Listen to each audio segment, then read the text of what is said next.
Bonsoir tout le monde. Je pense que nous sommes dans un cadre familial, pas trop de protocole. Avec votre permission, Monsieur Zier.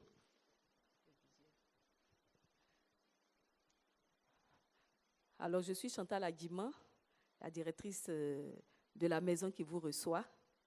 Sachez que c'est un plaisir renouvelé de retrouver toujours le public autour de thèmes aussi importants que celui qui nous rassemble ce soir. Toute l'équipe de la Bibliothèque nationale se joint à moi donc pour vous souhaiter Akwaba dans notre maison commune. Et dans ce cadre qui est celui dédié aux jeunes. Et je voudrais donc profiter de l'occasion pour vous présenter la bibliothèque enfantine. Il faut dire qu'elle fait partie des services de la Bibliothèque nationale de Côte d'Ivoire.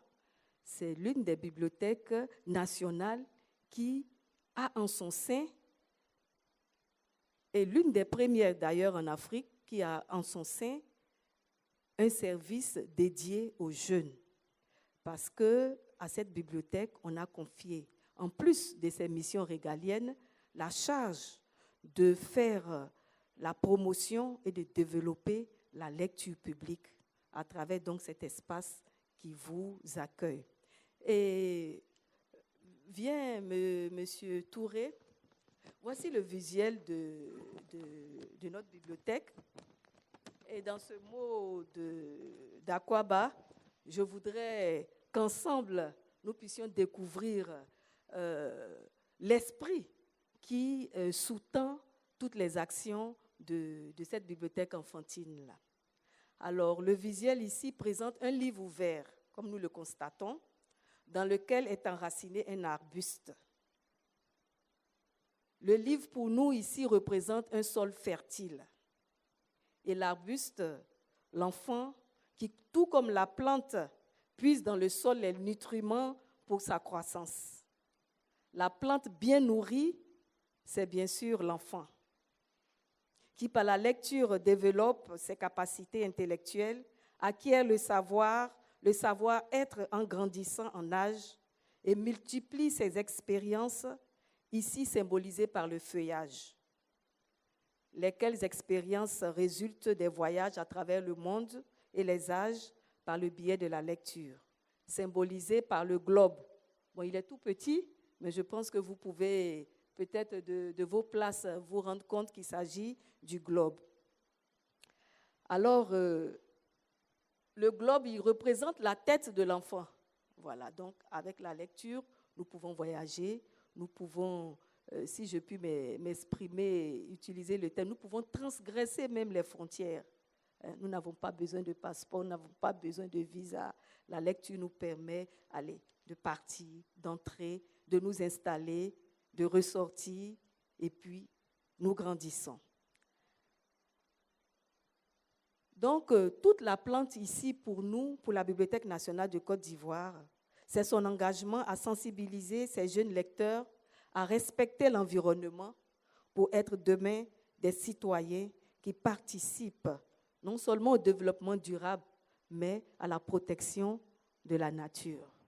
Nous sommes en phase et je pense que l'Institut français a eu le nez creux en acceptant d'organiser cette rencontre ici dans notre espace. En tout cas, merci et je voudrais profiter de cette occasion en cette nouvelle année, en ce début d'année, pour vous souhaiter mes vœux les meilleurs à vous-même et à tous ceux qui vous sont chers.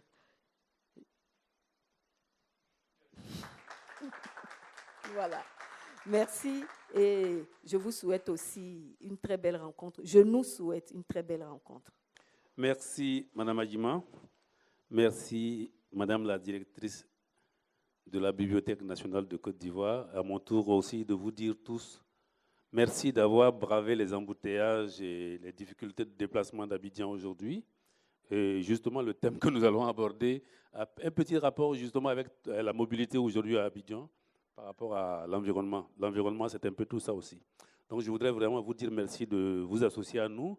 C'est une série de rencontres que nous organisons, pas seulement chez nous, mais dans toutes les institutions culturelles, on a fait la Fondation Ampateba, on a fait certains lycées français ou d'autres écoles. Et aujourd'hui, on est chez nous, à la Bibliothèque nationale. Quand je dis chez nous, elle a parlé de bibliothèque enfantine.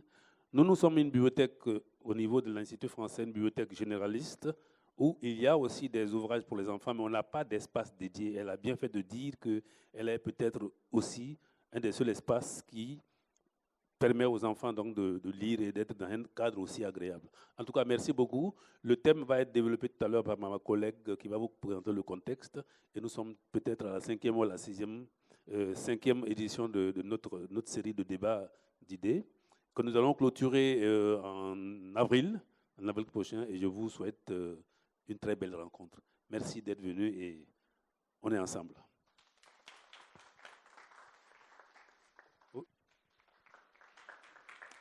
Merci Zier, merci directeur de l'Institut français, merci Chantal, merci directrice de la Bibliothèque nationale de Côte d'Ivoire.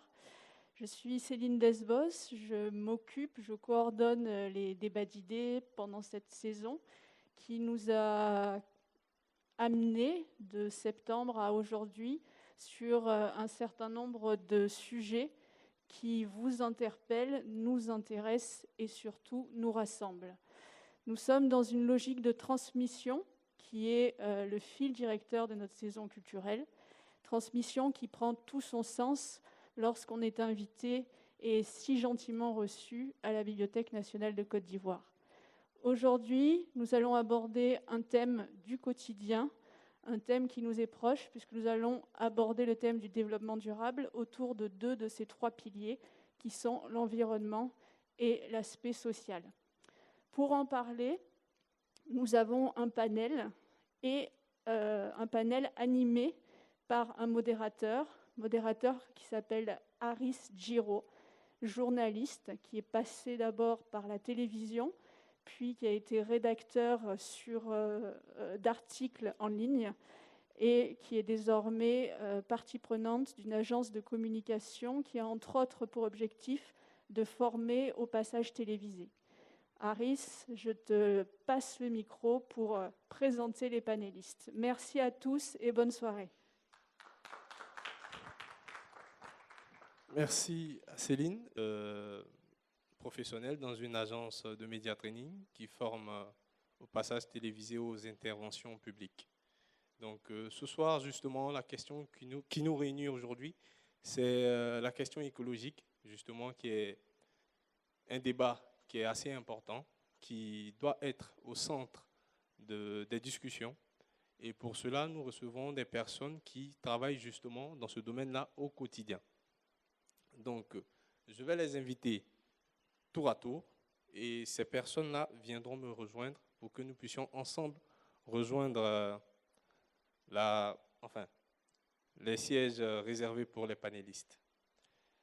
La première personne est diplômée en Master 2 public de l'Université de Paris. Son amour pour l'écologie a commencé depuis l'enfance puisque, étant jeune écolière, elle se faisait gronder par sa mère parce qu'elle rentrait à la maison avec des ordures dans les poches, refusant de les jeter dans la rue. Et elle est depuis 2020 la directrice exécutive de l'ONG Moi Je Trie, qui est une ONG qui a pour ambition de former des citoyens d'aujourd'hui et de demain. Donc, faire d'eux des éco-citoyens. Je vous prie, s'il vous plaît, de recevoir Madame Rosanne Tanoé.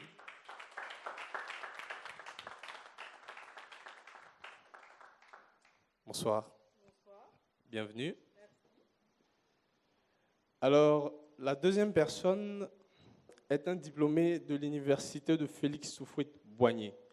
On va demander à Rosanne Tanoé déjà de prendre place. Oui. Merci.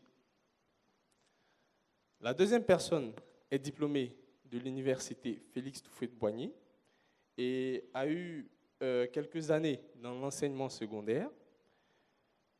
Il a aussi travaillé en tant que responsable RSE dans une multinationale depuis 2021. Et il a aussi eu un master professionnel à la chaire UNESCO. Mesdames et messieurs, je vous prie de recevoir M. Fulgence Ouya. qui nous rejoint aussi ce soir pour débattre de ce sujet. Je vous remercie.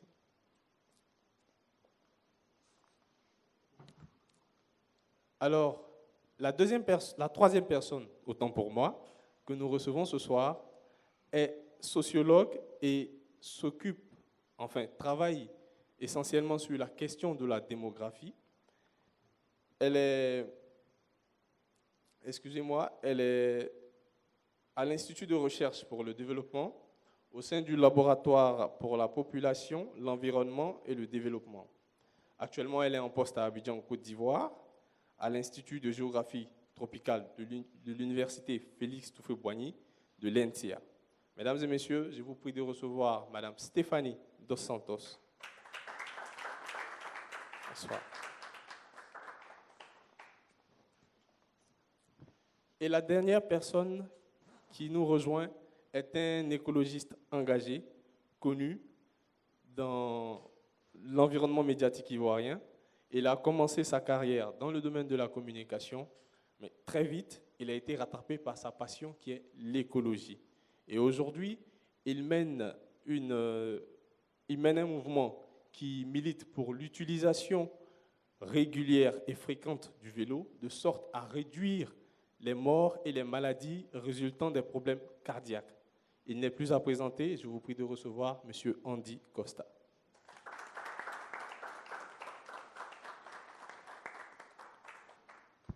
Bienvenue.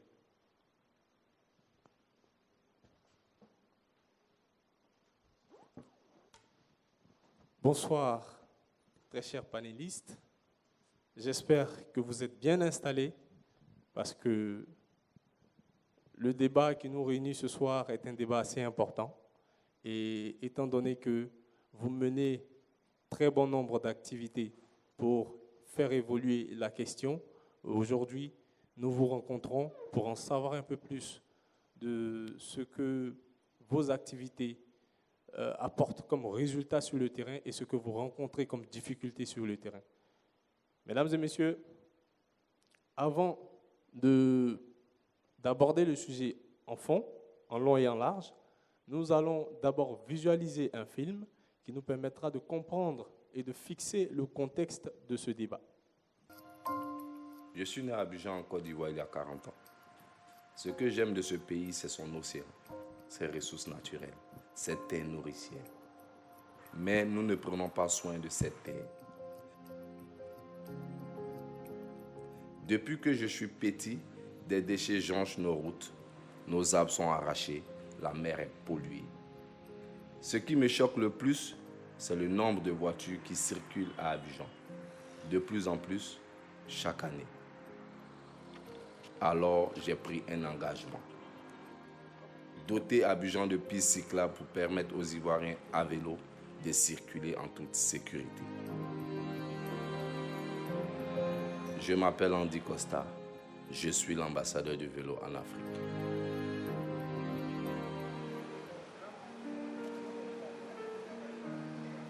Nous arrivons au siècle de l'Afrique.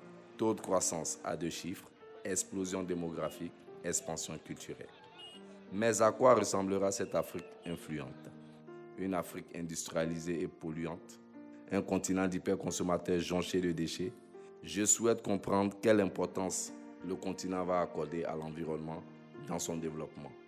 Je suis alors allé à la rencontre de dirigeants, de responsables d'organisations internationales, mais aussi de simples citoyens qui ont tout comme moi senti qu'il fallait s'engager maintenant pour changer le monde de demain.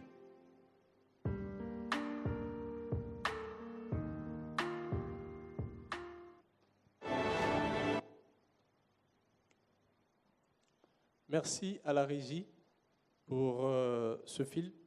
Et nous allons directement faire la transition pour permettre à tout un chacun de comprendre ce que les Abidjanais pensent de la question écologique et environnementale.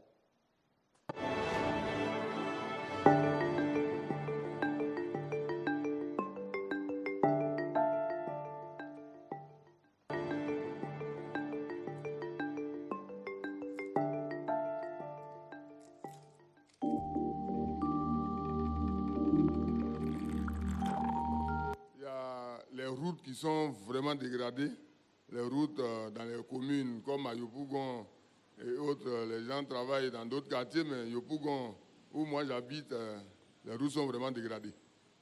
Les routes sont vraiment dégradées. Bon, nous attendons que l'État et la mairie s'en occupent. Au-delà de ça, avec le problème des ordures, nous savons qu'il y a des sociétés qui s'occupent des ordures aujourd'hui. C'est bon, ça va un peu, pas totalement, mais c'est déjà, il y a une amélioration.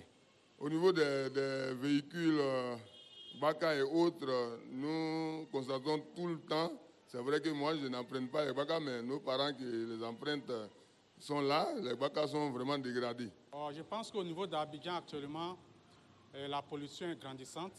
Il y a également le plein d'embouteillages qui font que la circulation est difficile et également on peut parler aussi des maladies respiratoires dues à cet environnement pollué-là.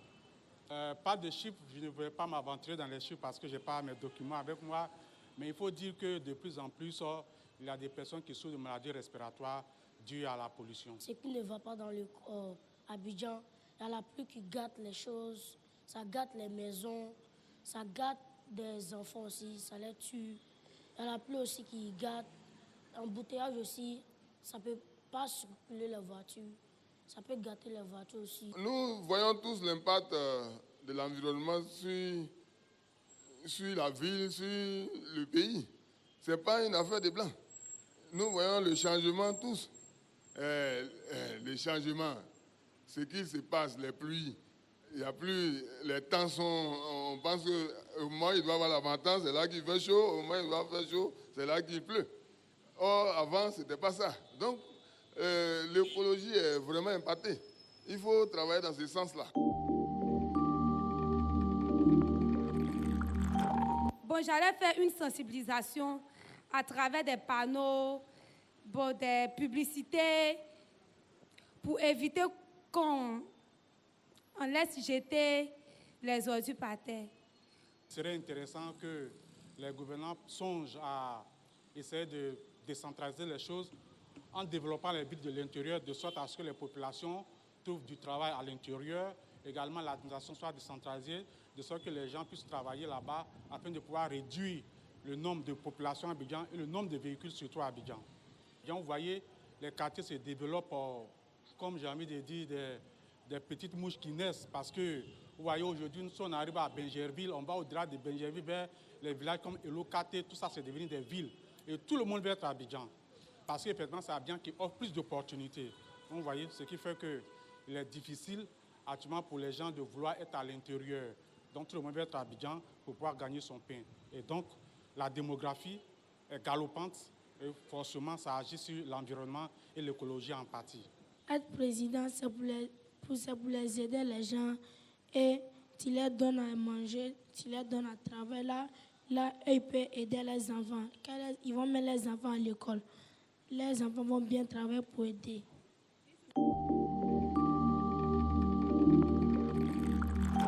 Si moi je suis président, je vais acheter une voiture pour ma mère et mon père, et une maison. Les arbres, c'est notre environnement, c'est meilleur parce que moi, ça me fait mal aujourd'hui avec ce qu'on voit, les forêts qui ont disparu. Quand je voyage, je vais chez moi, par exemple, moi je suis de l'Ouest, je vois encore des véhicules, et les gens même construisent des usines pour transformer le bois et on prend les billes de bois qui passent toujours. Moi-même, je me demande qu'est-ce qu'on veut au juste. Qu'est-ce qu'on veut au juste si on dit la forêt a disparu et qu'on continue de prendre les meilleurs bois qui sont là, qui restent. À ce moment-là, qu'est-ce qu'on veut? Bon,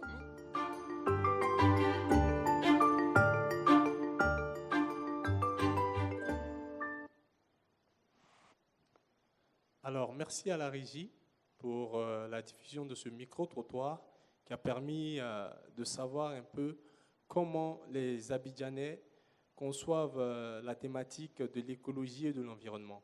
Alors, avant de passer la parole à nos différents panélistes, je vais ouvrir le débat au niveau de l'assistance et demander justement à chacun d'entre vous, selon vous, quels sont les éléments qui permettent aujourd'hui de parler de l'environnement écologique au niveau d'Abidjan. Selon vous, quels sont les facteurs qui peuvent mener à cet environnement-là, justement, qu'on constate?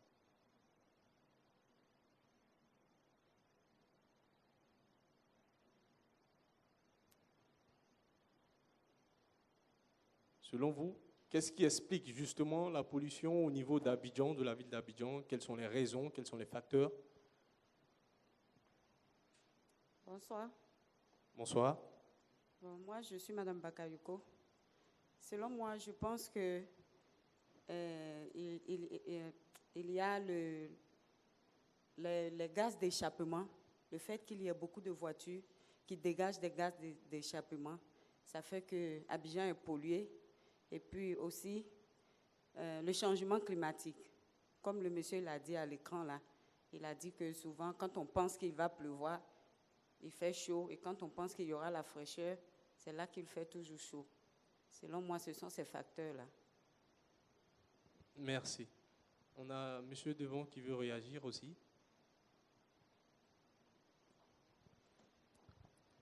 Alors, merci. Bonsoir à tous. Je suis docteur Diomandé, médecin de profession. Alors, pour répondre à cette préoccupation, j'ai reçu 3 pistes. Premièrement, elle a dit tout à l'heure le changement climatique est une réalité aujourd'hui, pas forcément à Abidjan, un peu partout. Et deuxièmement, il y a la démographie à Abidjan. Comme l'a dit tout à l'heure dans la vidéo qui passait, aujourd'hui, avec la population, le nombre de personnes à Abidjan, c'est clair que les infrastructures que nous avons ne peuvent plus répondre au nombre de personnes qui les utilisent. Et forcément, ça peut avoir un impact sur la qualité des villes écologiques. Et ensuite, la dernière piste que je vais développer, c'est la prise de conscience de la population abidjanaise, en fait, de la question écologique. Il y a un problème de prise de conscience, en fait. Voilà, quand nous regardons tout ce qui se passe avec les déchets plastiques, quand nous regardons tout ce qui se passe, la façon d'utiliser tout ce qui est édifice public, on se rend compte qu'en fait, il n'y a pas vraiment une prise de conscience de la question écologique à Abidjan. Peut-être qu'il faut faire plus de sensibilisation, peut-être qu'il faut des lois dans ce sens pour contraindre les personnes à pouvoir les respecter. Mais il faut dire qu'avec la démographie, avec le changement climatique, tant qu'on n'a pas réglé la question de la prise de conscience même de ces phénomènes-là, c'est clair qu'on ne pourra pas résoudre le problème. Je vous remercie. Merci à vous. D'autres avis? Non? D'accord. Nous allons nous retourner vers nos panélistes. Merci à vous pour vos différents avis. Vos opinions nous permettent de comprendre un peu plus quelles sont les raisons justement qui mènent à ce phénomène-là. Je vais me retourner vers Stéphanie Dos Santos. Monsieur et madame ont parlé de démographie. Selon vous, comment est-ce que justement la démographie peut amener à mettre en péril l'environnement au niveau d'une métropole comme Abidjan? Alors, on parle souvent, très souvent, du lien entre la population et l'environnement, et bien souvent, la démographie est mise comme la première cause des problèmes d'environnement, que ce soit en Afrique ou ailleurs.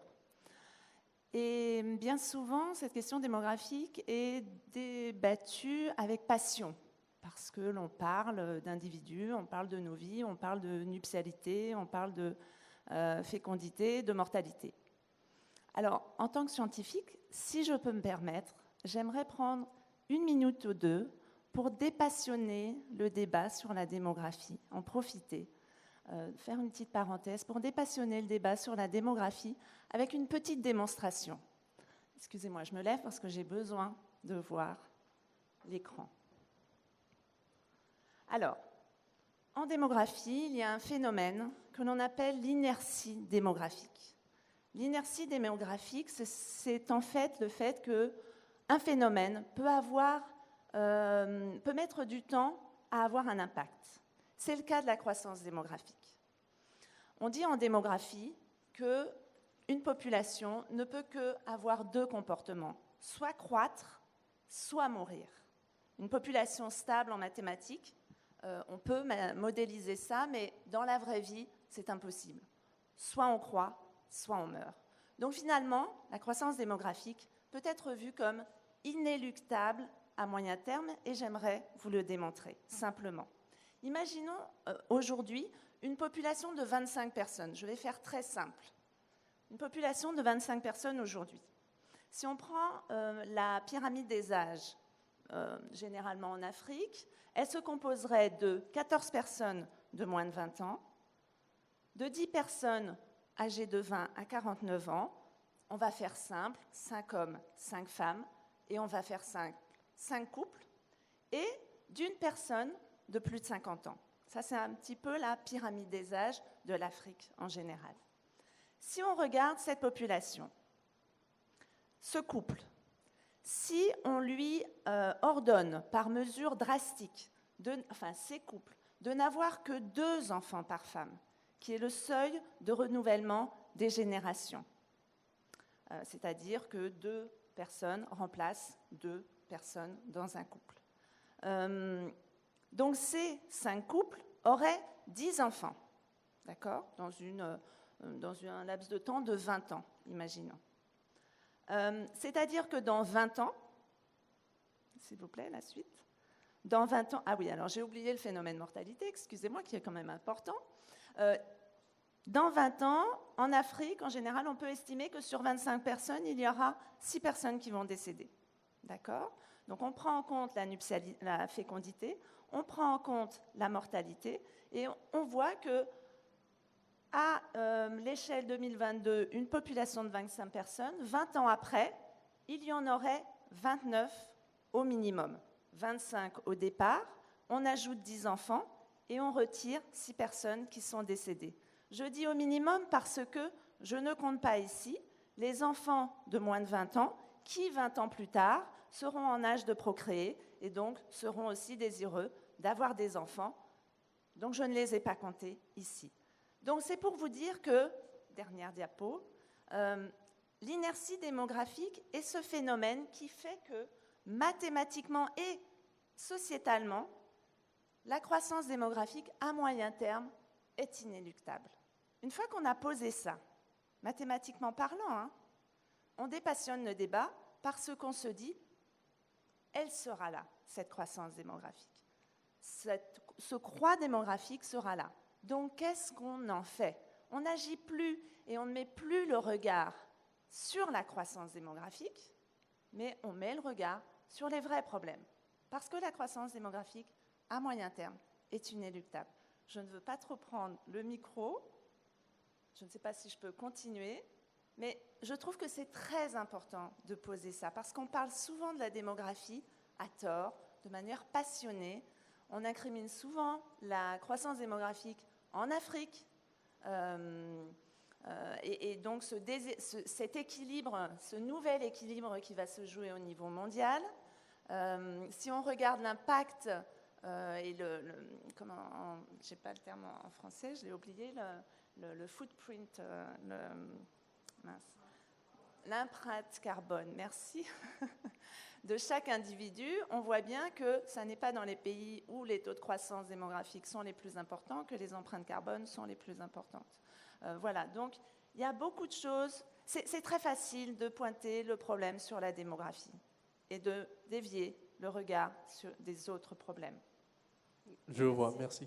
Donc pour vous, étant donné que la démographie est un phénomène inévitable, on ne peut pas vraiment utiliser ça comme une cause véritable de la question écologique. Disons que ça met le regard sur un problème qui, à moyen terme, est inéluctable, je l'ai montré, et donc, comme les efforts sont sur ce problème-là, ils ne sont pas ailleurs. Ça détourne le problème de le regard des vrais problèmes, me semble-t-il, et notamment les modèles économiques. Les modèles économiques, si on produit du plastique, c'est bien pour le modèle économique. D'accord, merci. Et également, dans les éléments des réponses aussi qu'on a entendus des membres de l'Assemblée, on a abordé la question du transport. Justement, Andy Costa, c'est là que vous intervenez. Pour vous, quels sont les éléments du transport qui amènent aujourd'hui à ce qu'on ait un environnement écologique au niveau d'Abidjan qui soit menacé? Merci pour l'opportunité qui m'est donnée. En entame, tu avais posé la question de savoir si on était à l'aise. Moi, je dis non, parce qu'il y a pour habitude d'être sur un vélo. Aujourd'hui, je suis devant un auditoire pour parler de vélo. elle parlait tantôt de l'enjeu démographique. Moi, je vais parler plus de notre mode de consommation. Aujourd'hui, en Côte d'Ivoire,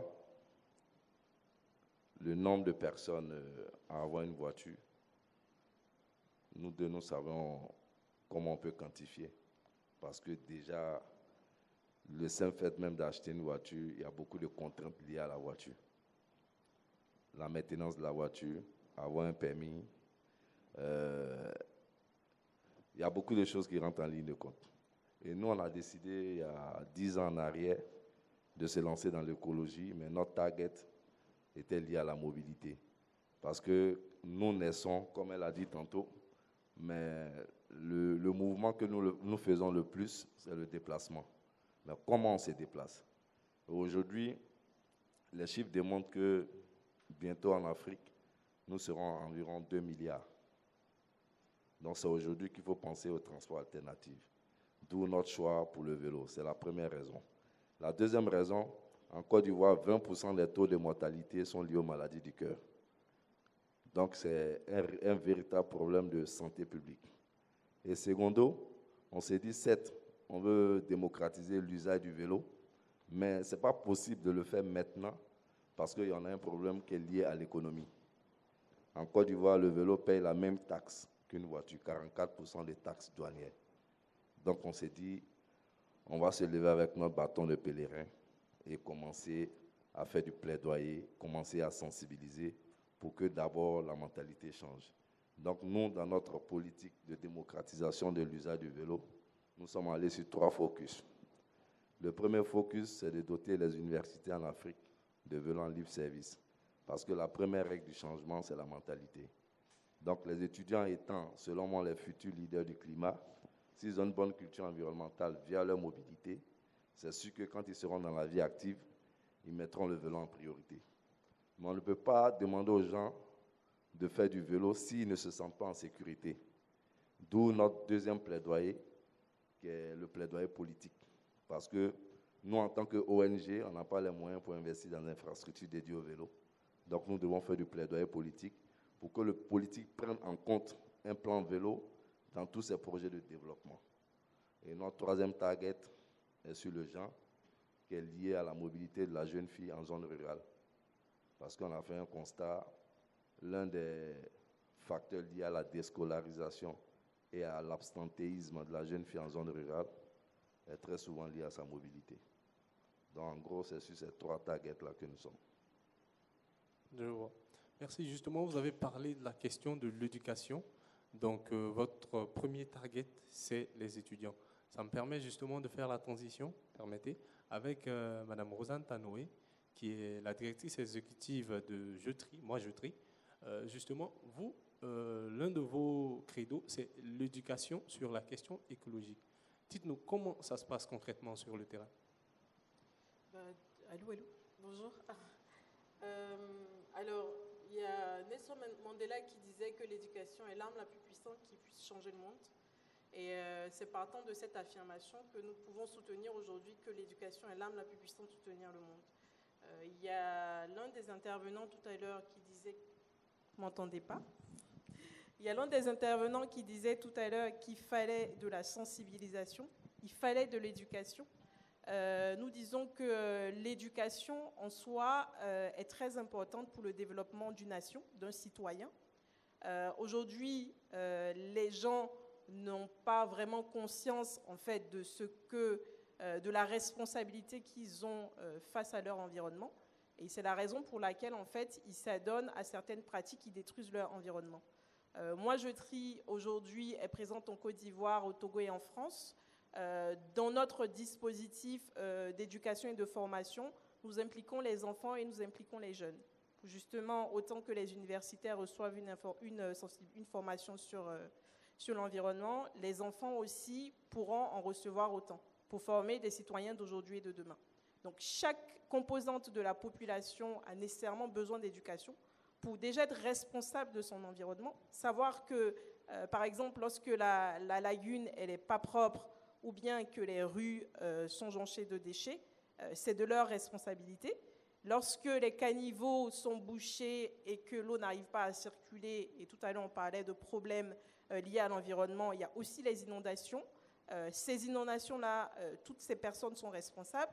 Je pense que si on met toutes ces personnes devant en fait, les impacts des gestes qui détruisent leur environnement, ils sauront comment en fait, préserver cet environnement. En soi, si une personne ne sait pas que cet environnement, elle a l'obligation d'en prendre soin, elle ne pourra pas en prendre soin. Et derrière, il faut qu'elle connaisse cet environnement. Je vois, merci. Je vais faire la transition avec M. Fulgence parce que tout à l'heure, on a parlé de société de consommation, justement. Et c'est là que les entreprises rentrent dans le débat, dans le sujet. Selon vous, comment les entreprises, justement, peuvent changer leur modèle économique de sorte à faire de l'écologie l'une de leurs priorités? Alors, merci. En ce qui concerne les entreprises, je pense qu'il y a beaucoup à faire.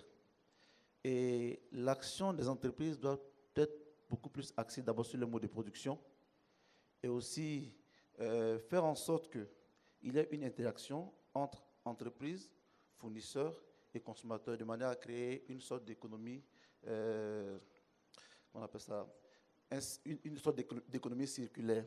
Parce que si, comme elle a dit, on reste dans la posture d'une société de consommation à grande échelle, les entreprises ne font que satisfaire aux besoins des consommateurs. Et à ce niveau, c'est vrai que l'entreprise a sa responsabilité en tant que première source de pollution, à plusieurs niveaux d'ailleurs, qu'elle soit une entreprise agricole, industrielle ou une entreprise de services, elle produit d'une manière ou d'une autre. Et donc, à ce niveau déjà, l'impact de son action sur l'environnement l'amène à être responsable en posant des actions pour corriger à certains niveaux l'impact qu'elle a eu à avoir à travers son activité sur l'environnement. Je vois, merci. Justement, j'aimerais poser une question à l'ensemble des panélistes. On l'a suivi tout à l'heure, j'ai remarqué. Dans le micro-trottoir, il y a eu 2 interventions différentes. On a un gamin dont la priorité est d'acheter une voiture à sa mère, à son père et une maison. Et on a un autre, une personne du 3e âge qui, justement, manifeste son amour pour la nature, pour les arbres, pour la forêt. Justement, comment arriver à inverser cette mentalité-là qu'ont les jeunes générations, justement, en ce qui concerne leurs priorités, en ce qui concerne ce dont ils ont vraiment besoin?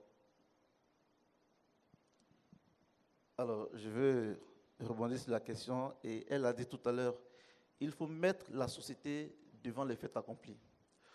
De 2015 à aujourd'hui, il y a près de 10 milliards de déchets plastiques qui ont été produits en termes de déchets. Et seulement 9% de ces déchets sont revalorisés et 12% incinérés. Le reste se trouve dans la nature. Et c'est un fait, une réalité qui fait qu'aujourd'hui, que ce soit les animaux qui vivent dans les océans et dans les lagunes, sont victimes de ces déchets plastiques-là parce qu'elles sont contraintes de les ingérer et également d'être plus au piège. On voit parfois des documentaires sur certaines chaînes de télévision qui nous montrent cette réalité-là. Et donc, il faut mettre la population devant le fait accompli en lui faisant comprendre que notre mode de fonctionnement aujourd'hui a un impact sur notre environnement. Alors c'est comme si on se tirait une balle dans le pied à travers nos actions. Il faille donc emmener à une prise de conscience collective à tous les niveaux, de manière à ce qu'on soit responsable dans notre façon d'agir vis-à-vis de notre environnement. Sinon, c'est nous tous qui périrons à la fin. On dit, très rebondir là-dessus. Comme il le disait tantôt, je pense qu'on doit axer toutes nos politiques de communication sur la sensibilisation environnementale. Parce que l'homme, naturellement, est réfractaire au changement. Donc, si on ne fait pas assez de pédagogie, ce n'est pas évident qu'on puisse mettre l'enjeu environnemental au cœur de toutes nos politiques ou nos décisions, qu'elle soit familiale ou politique. Et secondo, je pense aussi qu'on doit adapter notre mode de communication via la cible concernée. Nous, on prend un constat. Dans le cadre de nos sensibilisations, quand on parle d'environnement aux jeunes, ils disent ouais, c'est une belle thématique. On a vu des gens parler de ça à la télé. Mais nous, on a faim. Vous parlez d'environnement. C'est quoi l'environnement?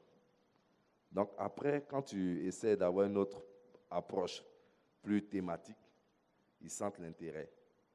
Quand tu dis aux jeunes, par exemple, savez-vous que plus de 20% des taux de mortalité en Côte d'Ivoire sont liés aux maladies du cœur?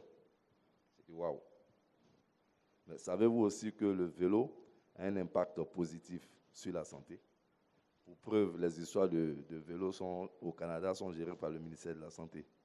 Donc, quand l'approche n'est pas forcément spécifique à l'environnement, qu'elle est une approche qui peut avoir un impact sur le bien-être de la personne cible, elle est plus attentive au message qu'on véhicule. Et si aujourd'hui, dans toutes nos stratégies de com, on dit le bien-être ou bien réussir dans sa vie, c'est avoir une voiture, c'est forcé que, tu comprends, dans le micro-trottoir, le jeune dira que lui, sa vision, quand il deviendra chef d'État, c'est d'offrir une voiture à ses parents. Je prends un exemple spécifique. En Côte d'Ivoire, le vélo paye 44% des taxes douanières.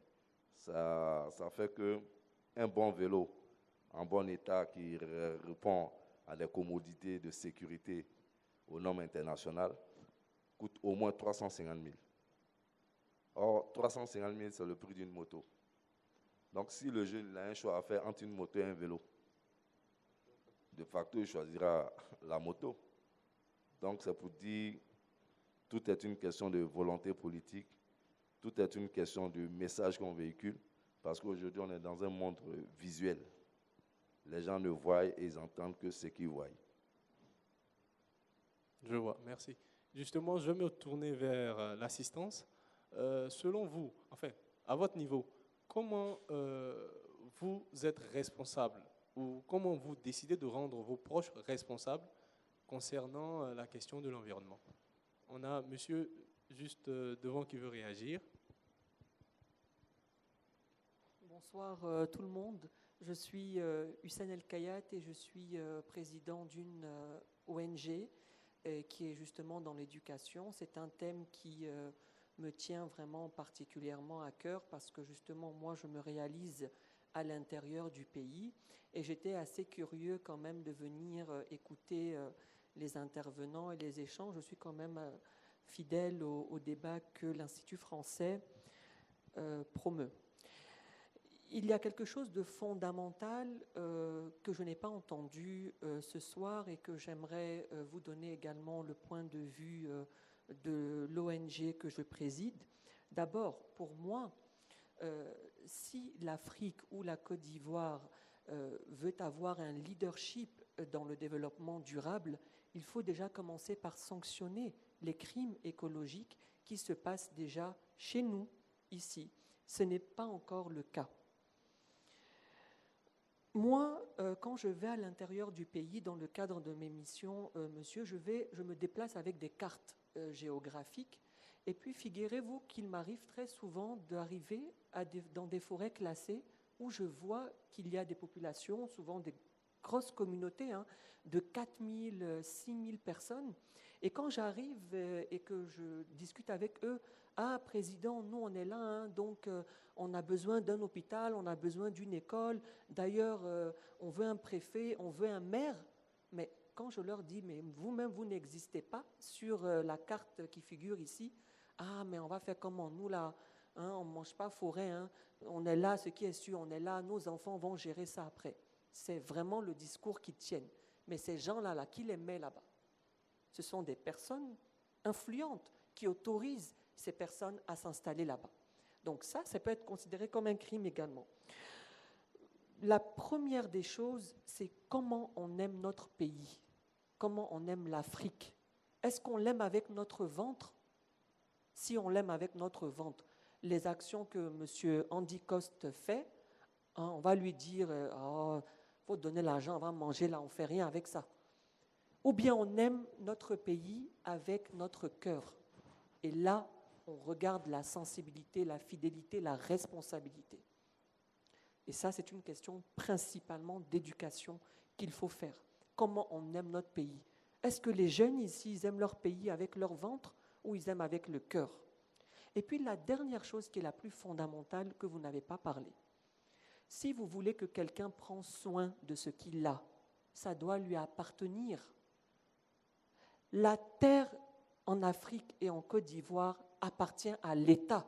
Ça n'appartient pas aux gens. Et l'histoire de l'humanité nous a montré, en Amérique, lorsque les colons européens sont arrivés, ou bien en Europe, c'est lorsque la terre a commencé à être privée qu'il y a eu ce qu'on appelle le développement durable. La terre n'appartient pas aux gens. Pourquoi vous voulez que les gens aussi prennent soin? Mais ils voient des gens qui viennent détruire leurs plantations, creuser, faire des carrières, et puis eux aussi, ils veulent casser, et puis ils vont dire aussi que c'est à l'État de le faire. La terre doit appartenir à la population, à la communauté. Vous pensez que des gens peuvent aller en Allemagne et puis aller dire qu'aujourd'hui, là, nous, on a trouvé de l'eau ici, on va creuser, sans l'autorisation de la communauté rurale ou bien de la mairie ou bien des populations? Ce n'est pas possible. Ici, là, si on trouve un puits de pétrole, qu'il y a un village là, on va les soulever pour aller les déplacer ailleurs. Et puis, ça ne va pas aller quelque part. Alors, pourquoi vous voulez que les gens respectent la terre si elle ne leur appartient pas? Donc, il faut que les gens s'engagent dans des débats. On ne vote pas aux élections pour des gens parce qu'ils appartiennent à notre tribu ou notre clan. On vote pour les idées et les gens doivent revendiquer la propriété foncière qui est fondamentale pour que les gens comprennent l'importance de la terre, du développement durable et de l'écologie. Merci. Merci à vous pour votre avis. On a la responsable de la Bibliothèque nationale. Merci. Tout à l'heure, dans les interventions chez l'adulte, il y a eu un non-dit. Il a parlé de ces camions de billes de bois qu'on voit passer, alors qu'on crie à la forêt qui disparaît. Et il a dit comme ça, qu'est-ce qu'on veut? Qu'est-ce qu'on veut? Alors, en y pensant, cela me fait repenser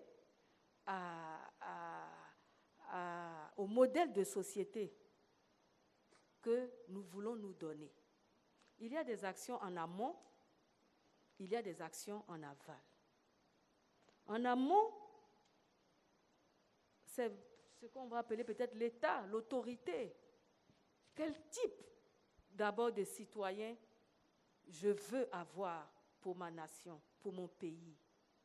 Des citoyens éduqués, informés, formés.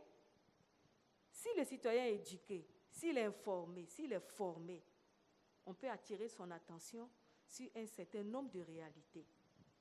De sorte que les actions de madame, de monsieur, qui sont des initiatives privées, puissent avoir un soutien. Parce que l'État ou l'autorité ne peut pas faire tout seul. Nous nous retrouvons très souvent avec des actions qui restent inachevées. Parce qu'à un moment, l'ONG est essoufflée. Les populations voient en l'ONG peut-être le bras qu'elle n'est pas.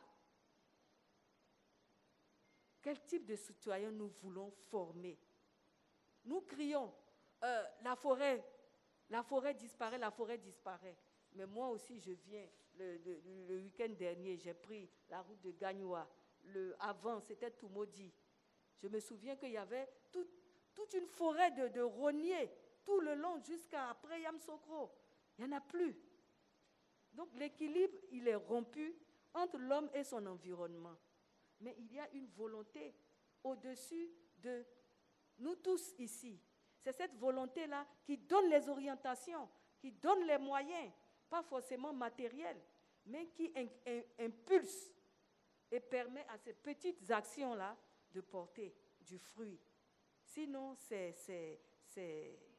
je ne dis pas c'est peine perdue, mais au moins, il faut qu'en amont, il y ait ces actions-là, pour qu'au niveau éducatif, on prévoit des plages d'activités qui emmènent les enfants à s'approprier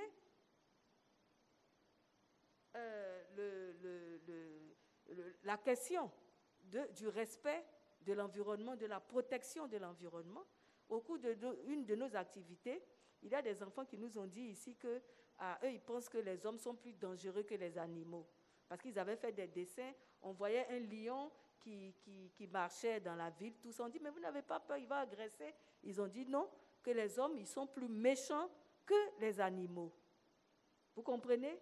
Donc c'est pour dire que quand l'enfant, quand il est sensibilisé en amont, c'est sûr que vous aurez un citoyen qui peut agir, qui peut prendre des initiatives. Mais tant que dans nos modèles éducatifs, nous sommes seulement mathématiques, A plus A, 25 au carré, ou, bon, excusez-moi, mais voilà, on reste juste dans les modules, mais après, il faut d'autres activités. L'extrascolaire, qu'est-ce que l'extrascolaire fait? Hein? C'est ça.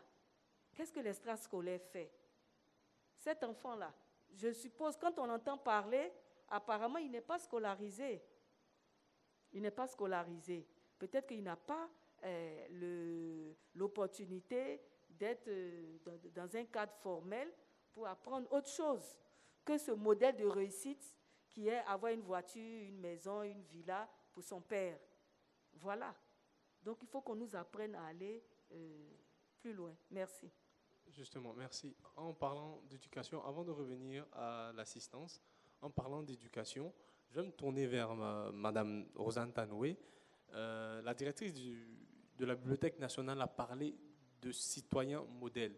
Justement, quelle action Moi Je Trie mène en termes d'éducation extrascolaire, justement, pour permettre d'avoir ces citoyens-là respectueux de la question environnementale? Alors, je me permets de ne pas répondre directement à votre question, mais de répondre à la première question qui avait été posée en complément de ce que mes collègues ont dit. En fait, en Afrique, on perçoit, ça c'est vraiment par rapport à l'activité qu'on y mène, on perçoit par exemple une personne en vélo comme une personne qui n'a pas réussi, que je mets en griffe. Il faut peut-être déconstruire aussi ces idées reçues pour permettre aux gens de s'insérer dans cette marche-là vers la préservation de l'environnement. Ensuite, j'ai entendu dans l'Assemblée qu'il fallait sanctionner les gens. Je l'ai aussi entendu hier au journal. Donc je peux vous dire, monsieur, qu'aujourd'hui, il y a des politiques qui visent à sanctionner toutes les personnes qui vont dégrader l'environnement. Ça vient même du MINAS. Mais je ne pense pas que pour le modèle de population qu'on a ici en Côte d'Ivoire, la sanction serait la solution. Dans la mesure où on ne s'est pas donné un temps de sensibilisation et d'éducation. Pour revenir en même temps sur ce que madame était en train de dire. Nous avons une population avec un fort taux d'analphabétisme, où vous étiez en train de dire tout à l'heure que ce sont des personnes qui cherchent à manger, quand je mets en griffe. C'est des personnes qui sont très éloignées de cet aspect environnemental. Pourquoi elles sont éloignées? C'est parce qu'à un moment, elles se sont déconnectées de leur environnement initial. Je m'explique. Le village, avant, tel qu'il était constitué, chacun prenait soin de son environnement. Les mamans, avant, elles balayaient devant leur cour, elles passaient le balai, ainsi de suite, le village était propre. Les gens prenaient soin de leur environnement. Lorsqu'on a voulu s'agrandir, comme vous étiez en train de dire, les gens ont envie d'avoir un maire, un préfet. C'est parce que tout de suite, ils se sont déconnectés de leur environnement. Mais en changeant d'environnement, ils n'ont pas reçu l'éducation qu'il faut. Aujourd'hui, Moi Je Trie propose des programmes éducatifs pour les jeunes de 0 à 18 ans et pour ceux qui sont plus grands. Il y a des programmes éducatifs qui permettent à l'enfant de prendre conscience que, par exemple, si la cour de l'école elle est sale, c'est lui qui le rend sale. Si la classe elle est sale, il est responsable. Et à un moment, en fonction de toutes les activités qui sont prises, on le responsabilise en tant qu'ambassadeur de l'environnement dans son établissement scolaire. et où il a l'obligation désormais de ne plus jeter les déchets et d'interpeller son ami, son collègue qui se permet de jeter les déchets. On permet aussi aux enfants, à travers nos programmes, de faire du tri des déchets et de réaliser, à travers les programmes mis en place, que les déchets peuvent être revalorisés. Nous avons des partenaires en Côte d'Ivoire qui font du recyclage, avec qui nous travaillons. Et lorsque nous faisons entrer tous les déchets collectés dans les établissements scolaires dans le cycle de valorisation, ça nous permet d'avoir des gadgets que nous remettons aux enfants qui permettent de toucher ce qu'on appelle de la revalorisation. Et aujourd'hui, le système de revalorisation n'est pas un système nouveau. Moi, je me rappelle que lorsque j'étais plus jeune en Côte d'Ivoire, le sac de riz servait à faire les courses. Pour acheter du pain, si tu n'avais pas le sac à pain, le boulanger il ne te servait pas ou tu te faisais tout simplement gronder. Qu'est-ce qu'il y a d'autre? Il y a beaucoup de pratiques comme ça qui étaient jadis normales, qui ont disparu avec le développement et la mondialisation.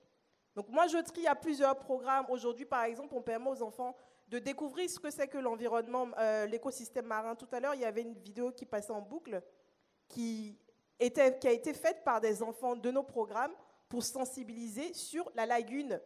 La lagune, elle est sale, elle est jonchée de déchets, c'est tout le monde qui est responsable. Et en fait, cet écosystème qui est mis en place par Moi Je Trie, bien sûr, doit être appuyé par les gouvernements. L'écosystème, en fait, qu'on dit en train de créer, bien sûr, doit être accompagné. Mais c'est un plaidoyer que nous faisons auprès de ces institutions-là pour pouvoir nous accompagner, pour ne pas justement que ce soit juste une goutte d'eau dans la mer ou bien que ce soit peine perdue. Et ce plaidoyer-là, nous sommes convaincus qu'il va porter. Parce qu'à notre échelle, déjà, on arrive à avoir des établissements propres, on arrive à avoir des enfants qui sont responsables de leur environnement, on crée des contenus éducatifs. Là, on a un livret qui s'appelle « Ma planète de bleu » que nous avons créé. Nous avons co-rédigé avec un partenaire qui est la Fondation de la Mer pour permettre à l'enfant de découvrir. Et c'est un programme aujourd'hui qui est à Abidjan, mais qui vise aussi à aller dans l'intérieur du pays pour permettre à tous les enfants de la Côte d'Ivoire d'avoir la même éducation. Merci. J'aimerais demander aux autres panélistes, justement, quel est leur avis sur la question de l'éducation et du rôle de l'État. Fulgence? Alors, je pense que quand on veut transformer une société, c'est sur l'éducation qu'on agit. Et c'est le seul moyen d'amener cette génération d'enfants-là à être responsables demain. Elle a dit dans sa première intervention que si on veut avoir des citoyens modèles, c'est dès maintenant qu'il faut les préparer à travers l'éducation à l'environnement, aux questions de tri sélectif et aussi aux notions de recyclage. Parce que le recyclage, c'est aujourd'hui une activité qui prend de plus en plus de l'ampleur parce que la matière première, elle est là. Et donc, c'est aussi une opportunité pour des entreprises de se créer et de assainir l'environnement en même temps. C'est-à-dire, en même temps qu'on fait du business, on assainit l'environnement et on crée un cadre de vie de qualité. Et donc, l'éducation, pour moi, l'État même devait prendre le devant à ce niveau-là, revoir le système éducatif de manière à ce que l'éducation à l'environnement soit au cœur des activités extrascolaires, comme l'a dit Madame la directrice de la Bibliothèque nationale, de sorte que les enfants, étant même à la maison, puissent implémenter ce mode de tri sélectif des déchets. Et si ça reste dans les mœurs de ces enfants-là, en grandissant avec, ils sont ceux-là qui vont, au niveau de l'État et aussi des organisations qu'ils vont diriger dans la société, implémenter cela de manière à ce qu'on ait une société globalement responsable. Andy, on va permettre, s'il te plaît, on va permettre à Stéphanie, étant donné que ça fait un moment qu'elle est... Oh, ça va, voilà. C'est très intéressant d'écouter aussi. On parle souvent d'éducation et on voit souvent les enfants comme la cible de l'éducation. Pourtant, si on regarde, alors bien sûr, il faut préparer les générations à venir et penser que la pollution n'est pas inéluctable, comme la croissance démographique. Mais il me semble aussi que on doit aussi avoir un autre regard sur l'éducation vers les adultes, parce que finalement, aujourd'hui, qui consomme ? Ce sont bien les adultes qui sont agents de consommateurs, agents consommateurs, agents acheteurs. Ça me fait penser au fait qu'on a un modèle de consommation qui est dominant aujourd'hui. Et ce modèle de consommation, on peut aussi l'influencer par l'éducation de tous les jours, et notamment une éducation qui a une grande portée de propagande, qui s'appelle la publicité, et qui, chaque jour, ne nous invite pas forcément à avoir des comportements éco-responsables.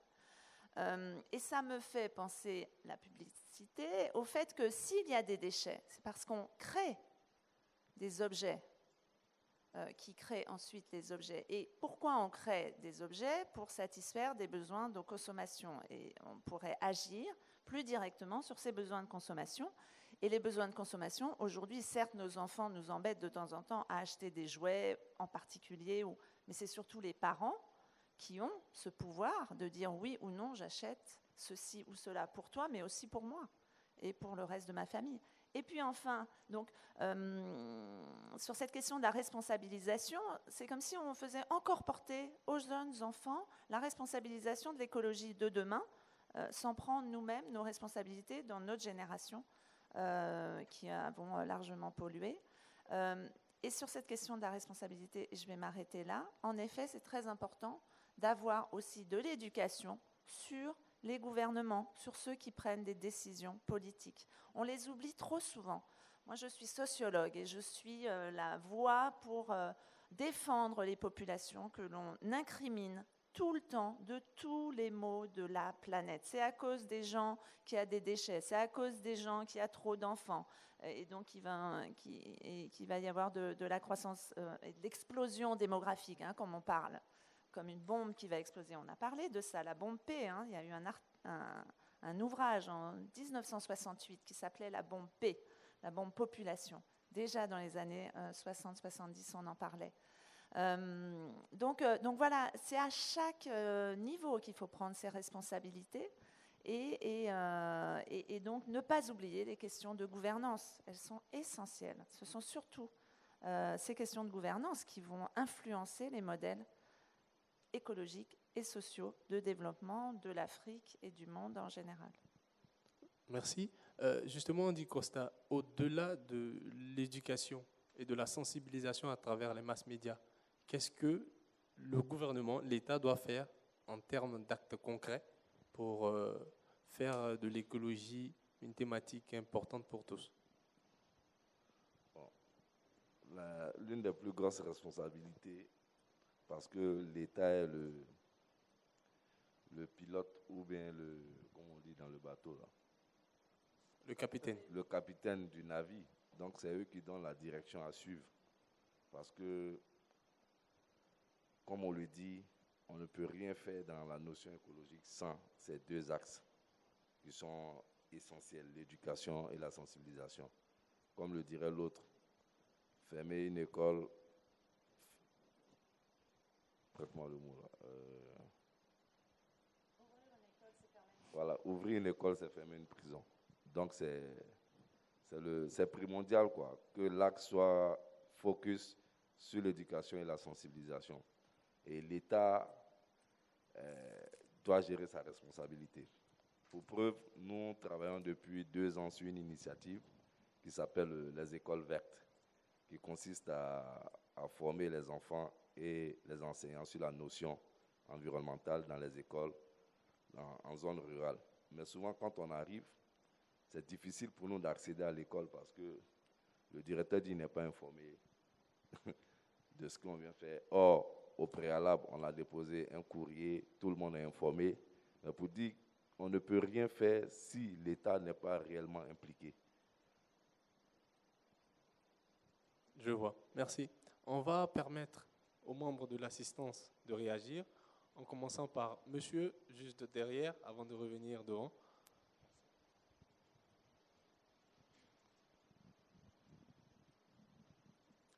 Merci bien. Je m'appelle Marcel Vaou.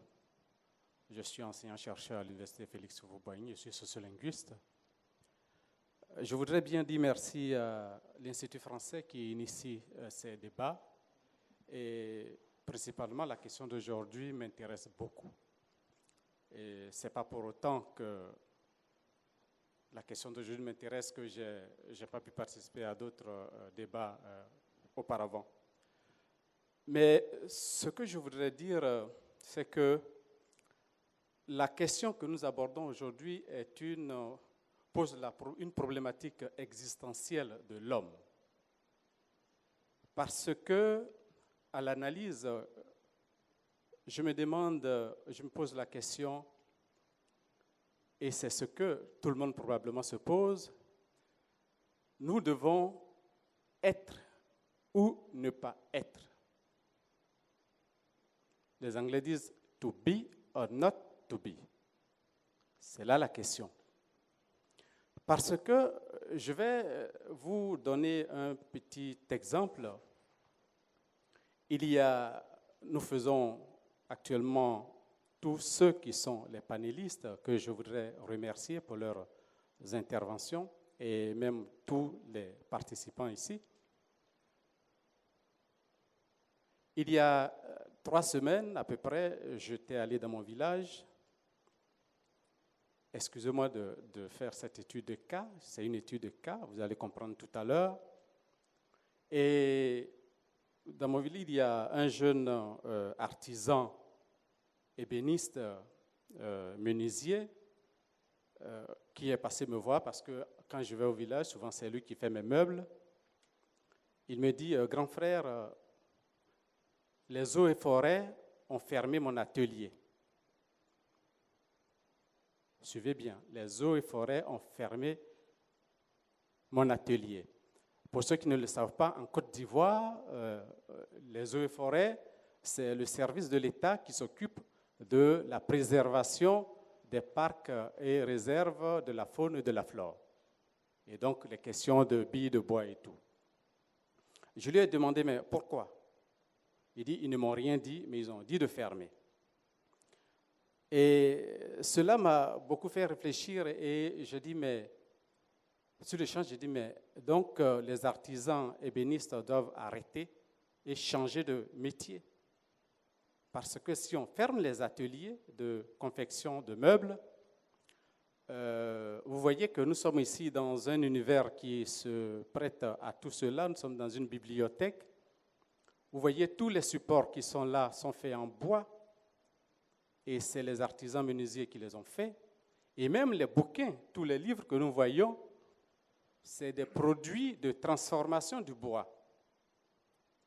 Tout à l'heure, en disant que ça pose la problématique d'une question existentielle, c'est-à-dire qu'aujourd'hui, est-ce que l'État doit faire ou ne pas faire?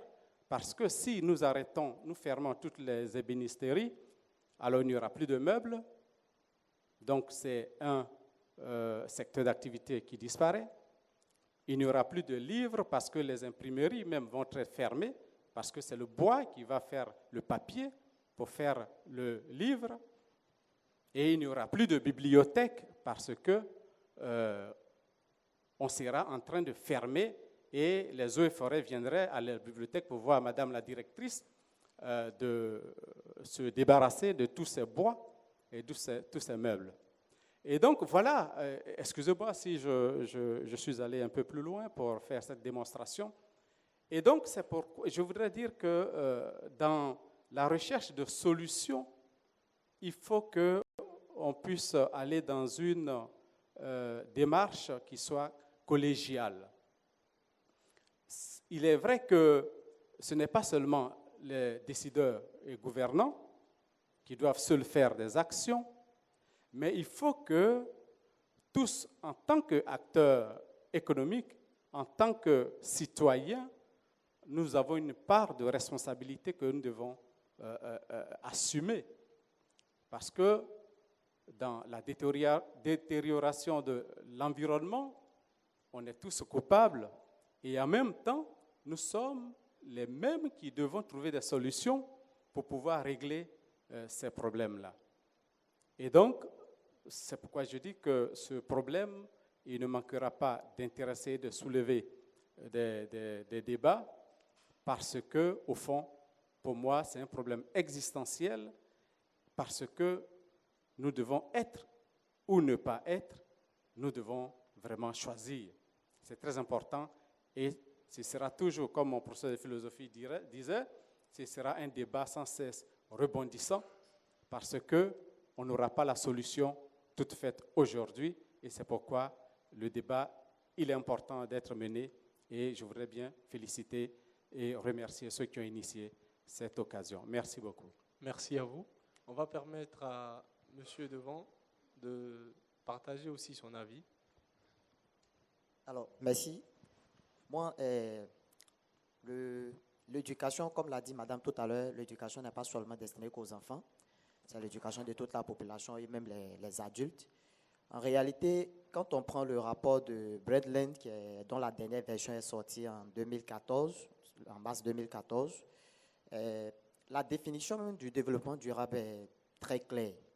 C'est comment faire pour répondre aux besoins d'aujourd'hui et ne pas compromettre la génération future, ne pas les empêcher de pouvoir répondre aussi à leurs besoins en utilisant les mêmes ressources.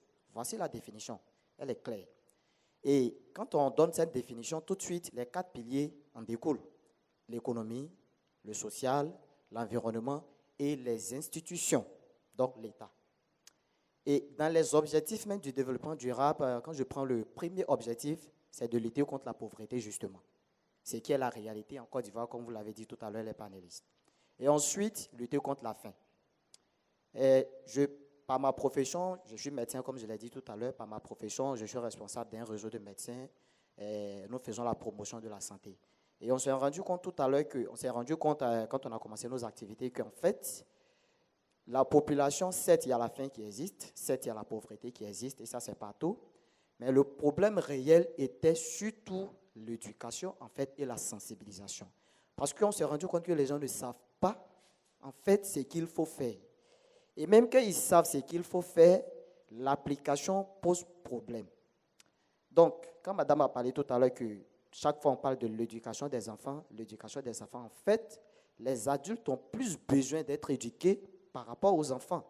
Parce qu'un enfant qui grandit, on a tout de suite la possibilité d'agir si les orientations qu'on peut lui donner à travers l'école, à travers l'extra-scolaire, tout ça. Mais quelqu'un qui est déjà en responsabilité, qui pense connaître tout, mais qui n'applique pas, comment on fait? C'est ça la vraie préoccupation en fait. Et le problème, c'est que l'adulte qui n'est pas éduqué ne va pas non plus éduquer l'enfant. Parce que nous sommes tous des parents, nous sommes tous des éducateurs. Mais quand nous-mêmes nous ne savons pas ce que nous devons faire, quand nous ne maîtrisons même pas la question écologique, comment faire pour transmettre cet enseignement à un enfant qui est sous notre responsabilité? Donc en réalité, la question de l'éducation devrait plus s'adresser même aux adultes, aux éducateurs. Dans les écoles, quand nous partons, comme l'a dit tout à l'heure, je constate que les directeurs même refusent mais c'est parce qu'en fait, la question de l'écologie n'est pas une priorité pour lui.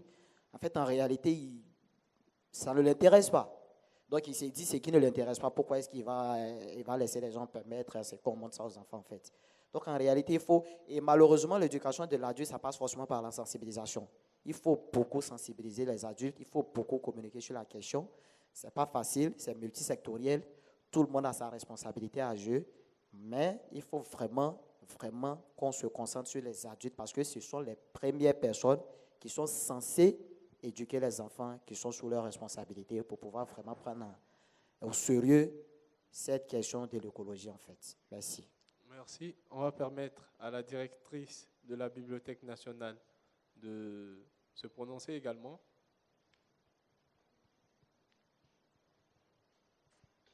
Merci.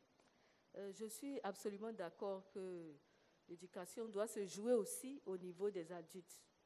C'est vrai, dans nos institutions, nous mettons beaucoup plus l'accent, c'est vrai, sur les jeunes. Des débats comme celui-ci sont ouverts aux adultes, mais ils viennent vraiment très difficilement. Peut-être cela se justifie par peut-être beaucoup d'autres contraintes. Hein.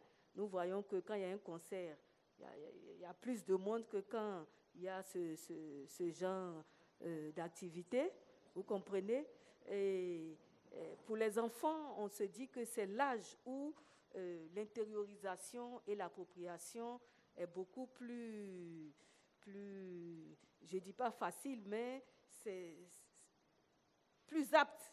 Voilà, vous comprenez? C'est pour cela que nous mettons beaucoup l'accent sur les enfants, puisque nous disons qu'on a plus de chances de voir cet enfant-là grandir, devenir un citoyen qui sait approprier un certain nombre de valeurs qu'il pourrait un jour les mettre en pratique. Et je lance l'appel à tous nos amis ici. Voici des institutions. Nous sommes de l'action culturelle. Nous sommes avant, pendant et après l'école.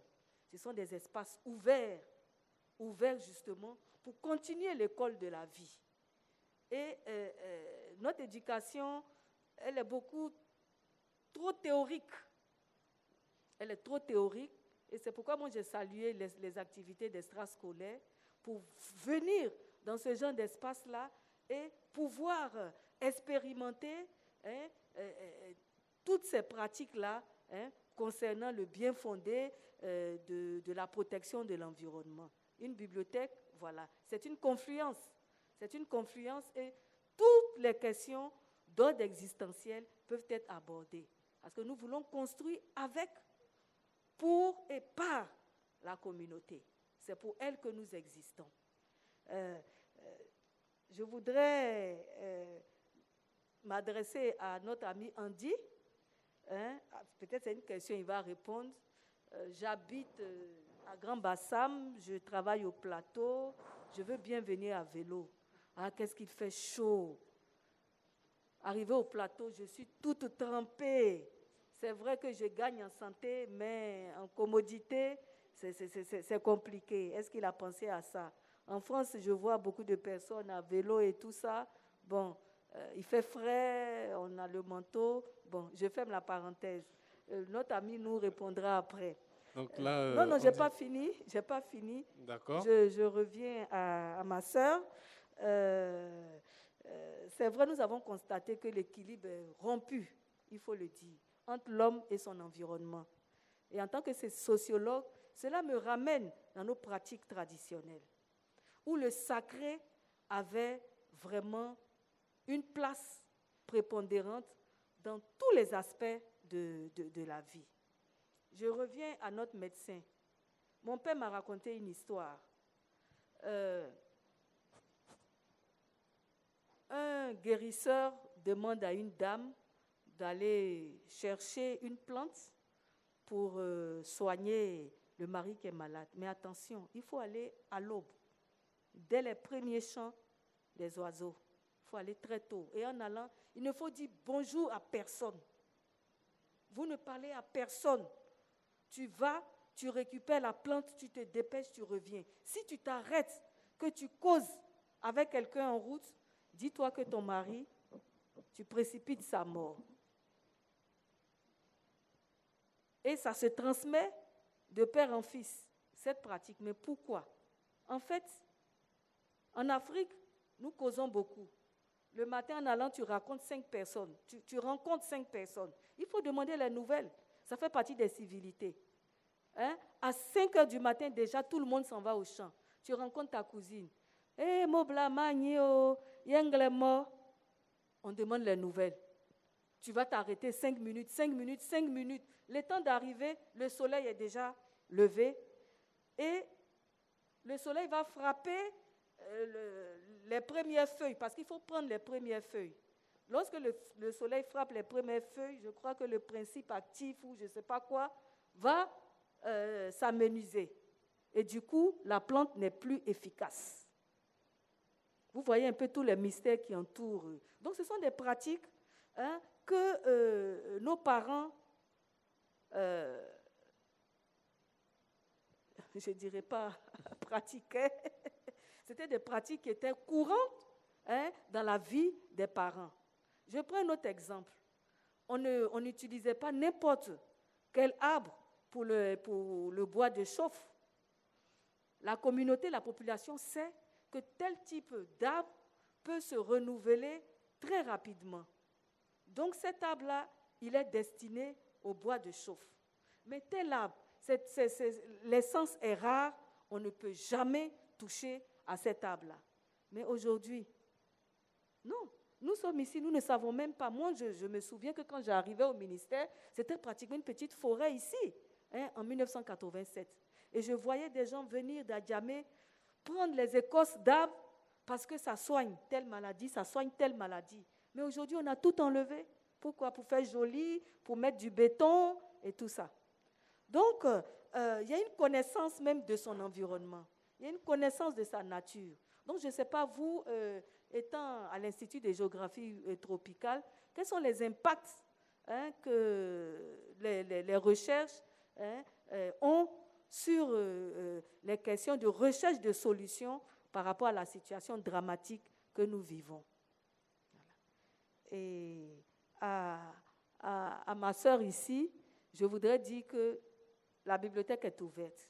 Nous avons besoin de supports comme le vôtre pour faire nos animations. Parce que, je le disais, la bibliothèque, ce n'est pas juste un endroit pour venir chercher un livre et partir.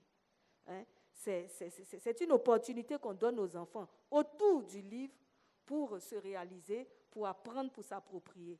Donc, c'est ouvert. Nous avons besoin de vous, nous avons besoin de vos supports. Nous recevons des groupes d'écoles, nous recevons des groupes de quartiers, des groupes de communes, et je pense qu'il n'y a pas meilleur moyen, après l'école ou à côté de l'école, de véhiculer vraiment les informations et permettre à nos enfants de s'approprier. Bon, je suis encore sur les enfants.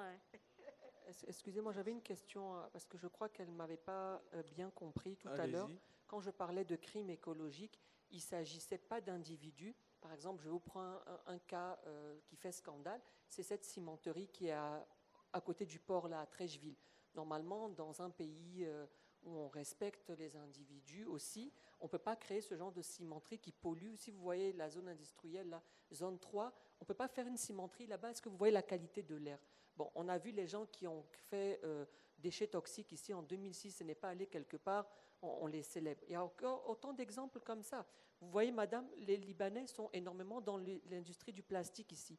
Est-ce qu'ils créent des sachets?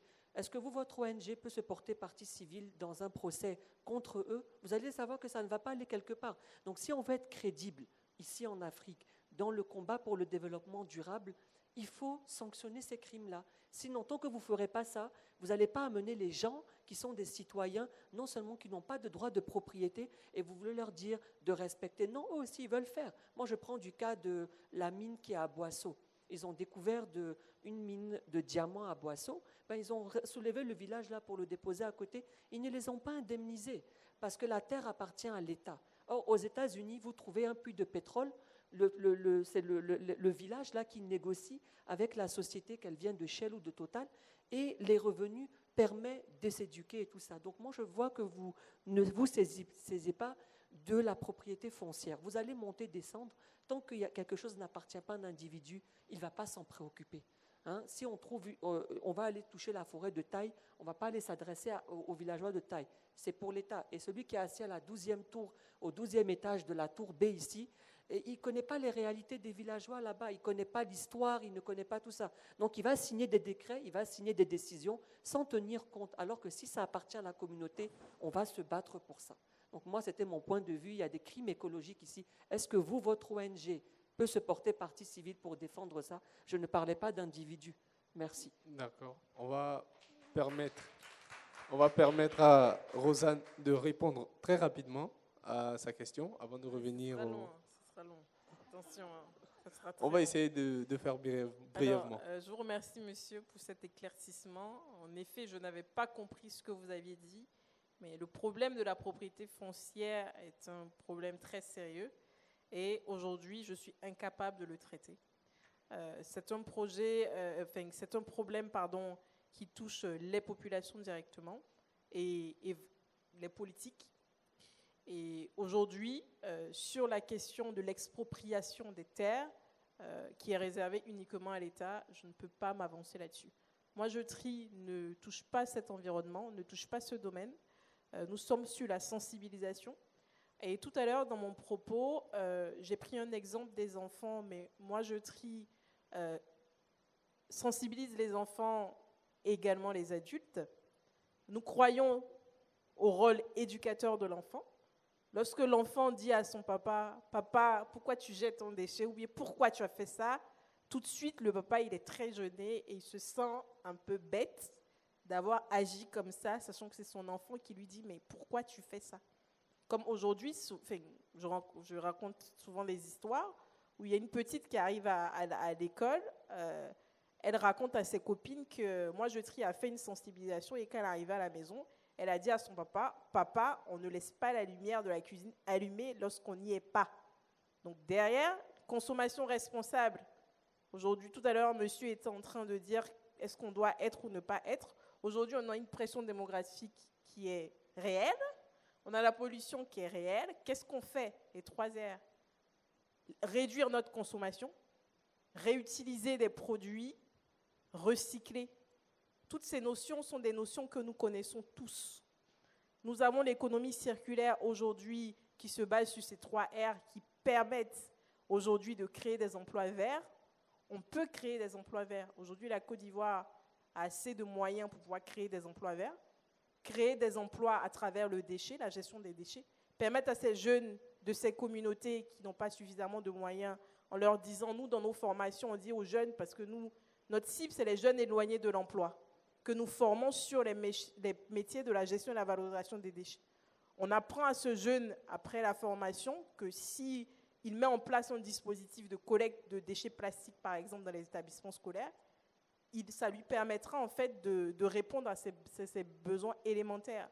Donc si derrière, on crée un modèle, bien sûr avec l'appui des institutions, pour pouvoir créer des emplois verts, on essaie d'apporter des éléments de réponse. Ce qui est sûr, c'est que nous sommes à un débat. On n'aura pas la solution. C'est l'ensemble de nos idées qui vont construire une solution qui permettra d'être proposée. Merci. Je fais directement la transition pour donner la parole à Stéphanie. Justement, comment construire des villes durables avec des sociétés à la démographie sans cesse galopante? Ah, cette démographie.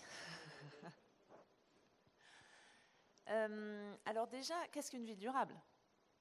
Il faut poser aussi ça. Si on veut aller vers un objectif, il faut définir d'abord cet objectif.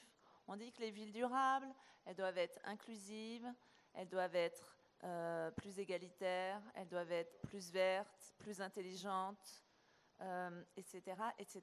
Donc vous voyez qu'il y a différentes cibles de cette durabilité des villes. Je répondrai quand même à la question de ma sœur, vous me permettez, puisque vous m'avez appelée comme ça, et ça m'a beaucoup touchée, merci. De dire que la recherche scientifique a un des objectifs de déconstruire les évidences, ce qu'on peut vouloir nous faire croire un peu trop rapidement, pour ensuite revenir et reconstruire sur des faits et des réalités. Vous avez évoqué les savoirs locaux, par exemple. Et en effet, de plus en plus, on constate dans les recherches que la prise en compte des savoirs locaux et finalement aussi des savoirs de différentes sortes, pas simplement scientifiques, mais aussi des savoirs du secteur privé, du secteur public.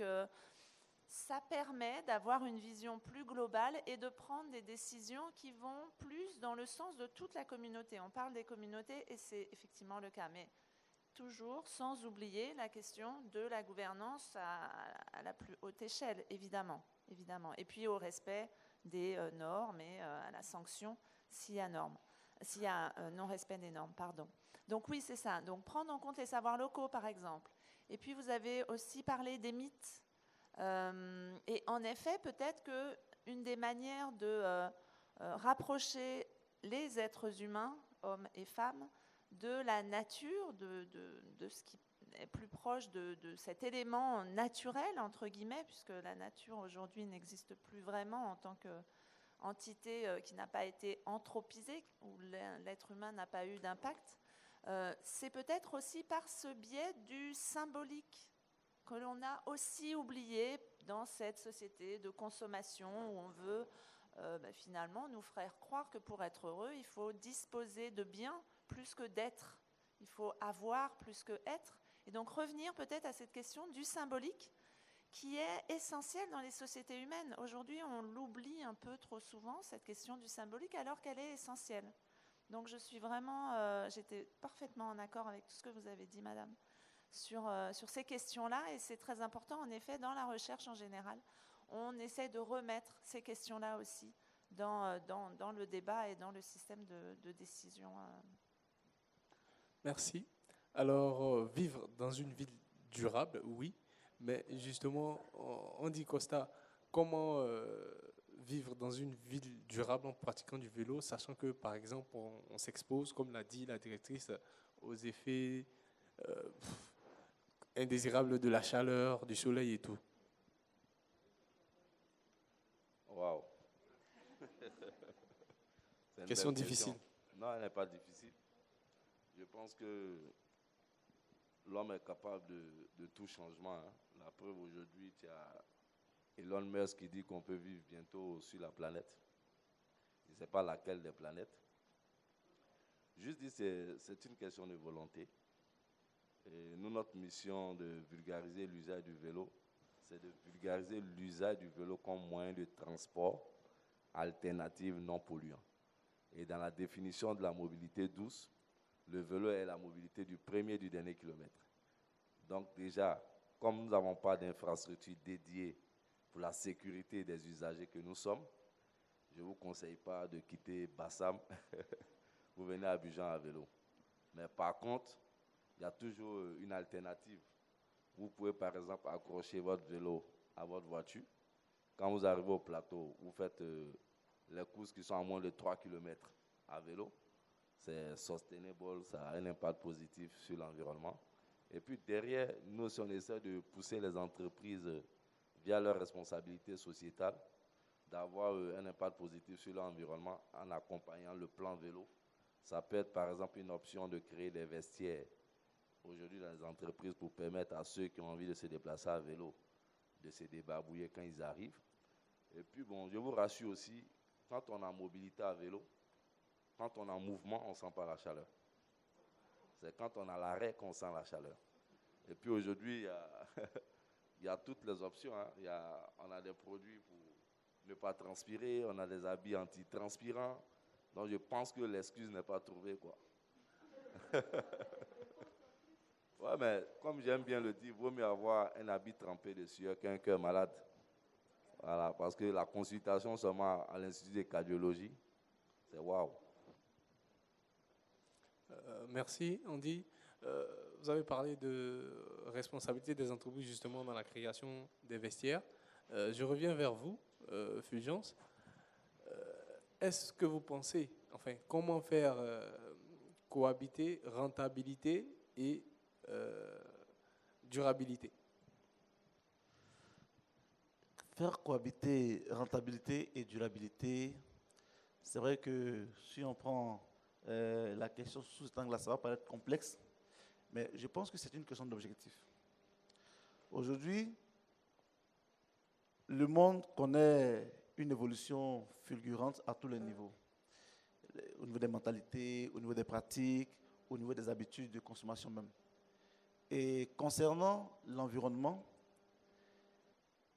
il y a plusieurs opportunités qui s'offrent. Je prends seulement le cas, par exemple, des déchets plastiques. La valorisation, la réutilisation de ces objets, de ces déchets-là à travers les objets qu'on a créés par la valorisation. Déjà, c'est un pas entre le fait de faire du profit et la durabilité. Du coup, c'est vrai qu'on génère des déchets à travers la production, mais en même temps, ces déchets-là sont revalorisés et réutilisés comme objets du quotidien. Et donc, à ce niveau, on gagne de l'argent et en plus de cela, on assainit l'environnement. Autre chose, sur l'environnement, parlant des forêts. Pour une entreprise, par exemple, agro-industrielle ou agricole, qui a besoin d'espaces cultivables pour faire de la production, elle va naturellement impacter négativement sur la forêt. Et aujourd'hui, l'État de Côte d'Ivoire, dans le nouveau code forestier, a institué l'agroforesterie. Et donc, c'est une opportunité également, à travers les entreprises, non seulement de faire des cultures de rente, mais également, en se faisant de l'argent à travers les cultures de rente, d'agir sur la préservation de l'environnement en plantant des arbres fruitiers et des arbres également dans ces plantations-là. De manière à ce que, non seulement on se fait de l'argent, mais en plus de cela, on restaure le couvert forestier d'une certaine manière. Alors, même si on pense que faire du profit et puis en même temps faire de la durabilité semble compliqué, mais je pense que c'est une question de volonté. C'est une question de volonté et de prise de conscience. Je l'ai dit, si tout le monde prend conscience du fait que notre empreinte écologique commence à avoir des effets très négatifs sur notre quotidien, alors il est important qu'on se ressaisisse et qu'on dise, ok, c'est vrai qu'on a un impact négatif, mais comment faire pour corriger ces impacts-là? Des actions existent, les recherches scientifiques proposent des solutions qu'il faille implémenter au sein des entreprises, de sorte qu'on puisse avoir de plus en plus d'entreprises responsables à ce niveau-là, à tous les niveaux. Merci, Fulgence. Justement, je me tourne vers vous. Voilà, comment faire cohabiter rentabilité et durabilité selon vous? Ça sera justement, permettez-moi de vous le dire, les dernières interventions avant qu'on passe à la conclusion des panélistes. Allô? Voilà. Bon, vraiment, je vais ramer un peu à compte courant parce que dans ce processus où nous parlons de rentabilité et durabilité, alors ce que je voudrais faire savoir, c'est qu'il y a souvent dans ce mécanisme beaucoup de tromperies. Il y a beaucoup de tromperies et c'est cela qui fait endormir les populations. Parce que quand un industriel forestier aura abattu des hectares de fromagers et d'iroko, et pour planter de l'ananas ou de la banane chose, comme on appelle la banane douce, et qu'à côté on lui demande, sous prétexte qu'il veut régénérer la forêt, va planter quelques orangers, naturellement, de vous à moi, vous convenez avec moi que ce n'est pas le même rendement. Parce que ce que les grands fromagers et les iroko permettaient de garantir comme écosystème, ce n'est pas ce que des mandariniers ou des orangers vont pouvoir produire. Donc, il y a de la tromperie là-dedans. Tout à l'heure, il y a notre frère qui parlait de cimenterie. Alors, vous voyez très souvent, à coup de publicité, ces entreprises qui sont des entreprises polluantes et destructrices vont, sous prétexte de vouloir contribuer à la vie de la communauté, ils vont faire venir toutes les télévisions du monde et vont dire que nous donnons 2 bourses d'études à 2 étudiants pour qu'ils aillent étudier au Canada. Et ça fait le chou gras de toute la presse. Mais ça, c'est de la tromperie. Mais à côté, les tonnes et les tonnes de cyanure qu'il fait véhiculer à travers sa production, ça, on ne voit pas trop souvent cela. Donc, je voudrais que très souvent, on est très, très, très sensible à ces questions-là. Et il faut faire très attention dans ce processus-là. Il y a de la tromperie, très souvent, et les ONG qui sont là pourraient bien vous le garantir, vous le dire. Et moi, cet aspect-là, je ne vois pas trop comment ces entreprises-là participent, parce qu'il est clair.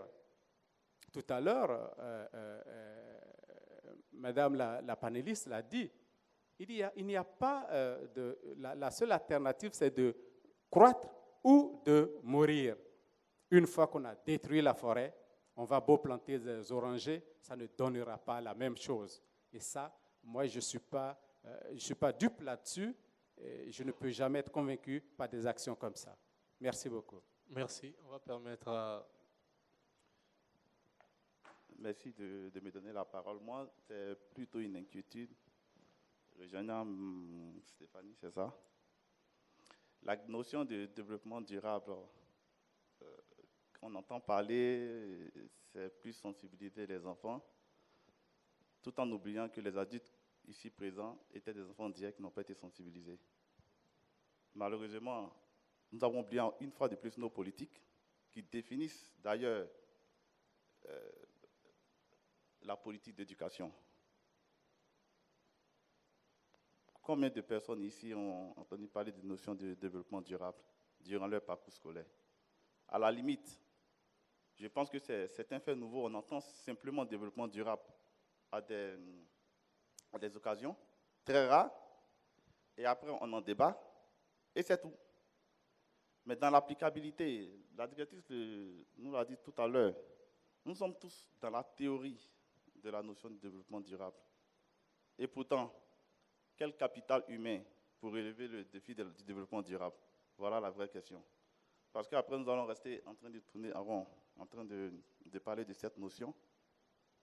Tant qu'il n'y a pas de politique réelle, tant que nos politiques n'ont pas défini et intégré fatalement cette notion dans l'éducation de nos enfants et que ces enfants puissent l'appliquer réellement sur le terrain, nous allons avoir des adultes demain qui vont toujours penser que la notion de développement durable reste un fait nouveau. Et pourtant, je pense que cette notion doit être plus tard. Quand on va voir l'historique de cette notion, certainement elle est plus âgée que moi. C'était ma contribution. Merci. Merci. On va permettre à monsieur d'avoir une intervention très rapide, puisque nous sommes déjà pris par le temps. Bonsoir à tous. Moi, c'est Laetitia. Je voulais vous poser une question. Donc, je voulais savoir en fait, qu'est-ce que vous pensez du tourisme durable aux panélistes? Merci. L'idée de ce débat est de générer des idées et qui peuvent être parfaites ou non. Donc, on va permettre justement aux panélistes de répondre aux différentes préoccupations qui ont été énoncées par les derniers intervenants en concluant justement. Et personnellement, j'ai une question qui s'adresse à tous les panélistes. Abidjan, capitale de l'écologie africaine. Vous y croyez? En 2 minutes. Et en même temps, pour votre conclusion.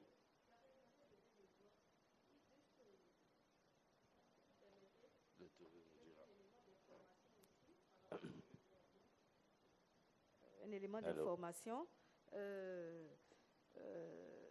Les feuilles de bananier servent à faire de la pâte à papier. Et c'est une plante qui...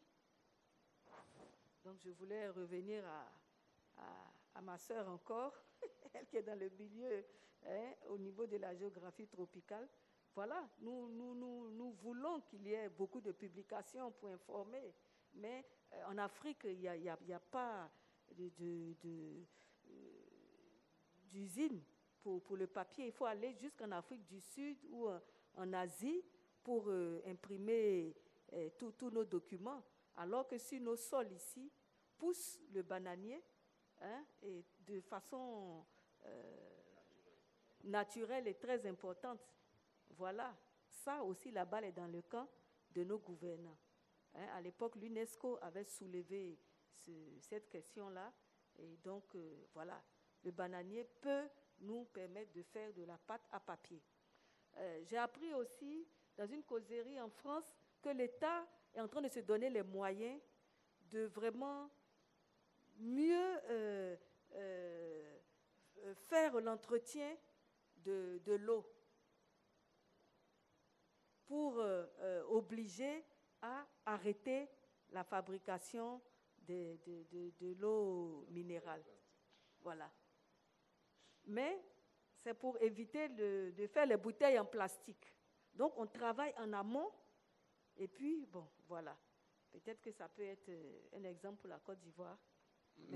Merci pour votre intervention. Donc, je retourne vers les panélistes, justement, qui devront répondre à ces différentes préoccupations. Concernant les bouteilles plastiques, je pense que la solution existe et ça a toujours existé. Quand on était plus jeune, on allait à la boutique, avec une bouteille plus une pièce de 100 francs pour la consigne. On utilisait des bouteilles qui étaient réutilisables et faciles à recycler. Donc je pense qu'on doit juste faire un pas en arrière pour trouver des solutions qui sont plus proches de nous que de développer d'autres solutions lointaines. Et dans vos propos, vous avez parlé aussi de la culture. Je pense que la culture et la tradition a toujours eu un impact positif sur l'environnement. Pour preuve, avant, quand on était plus jeune, on avait plus de forêts parce que on nous disait, par exemple, au village, que c'était une forêt sacrée. Donc, revenir à ça aussi, ça peut aussi avoir un impact sur la préservation de notre environnement. Pour revenir au tourisme durable, comme le nom le dit, c'est un tourisme qui est durable, mais qui fait plus, qui a un focus sur la préservation de l'environnement et encourage aussi le tourisme domestique. Pour preuve, nous sommes sur un projet à Bassam qui a été financé par MTN Côte d'Ivoire, qui consiste à faire la visite de la ville historique à vélo. C'est du tourisme durable. Donc, faire d'Abidjan la capitale du tourisme durable, à long terme. Pourquoi pas, de l'écologie en général. Et je finirai, c'est le mot de fin. Oui. Je finirai mes propos en vous disant merci et dire aussi merci au maître du temps et des circonstances que je nomme Dieu, qui a permis cette réalisation. Et je finirai mes propos pour dire, selon moi, la vie est comme un vélo. Si tu ne la pédales pas, tu n'avances pas. Je vous remercie. Merci. Allez-y, Stéphanie. Tant de questions, si peu de temps.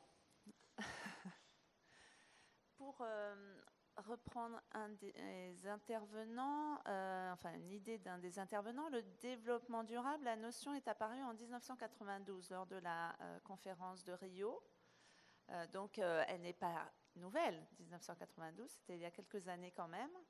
Et en effet, alors pour revenir sur une question que vous m'aviez posée, que j'ai éludée pour répondre à une autre question, sur cette question de la ville durable. La première fois que je suis arrivée à Abidjan, je me déplaçais en taxi et dans les embouteillages, je m'ennuyais et donc j'ai compté le nombre de taxis vides. Je suis démographe, donc je fais des statistiques un peu tout le temps. Et donc, j'ai fait mon petit taux de taxis vides sur les taxis qui étaient autour de moi, et c'était 7 sur 10 étaient vides. 7 taxis sur 10 étaient vides.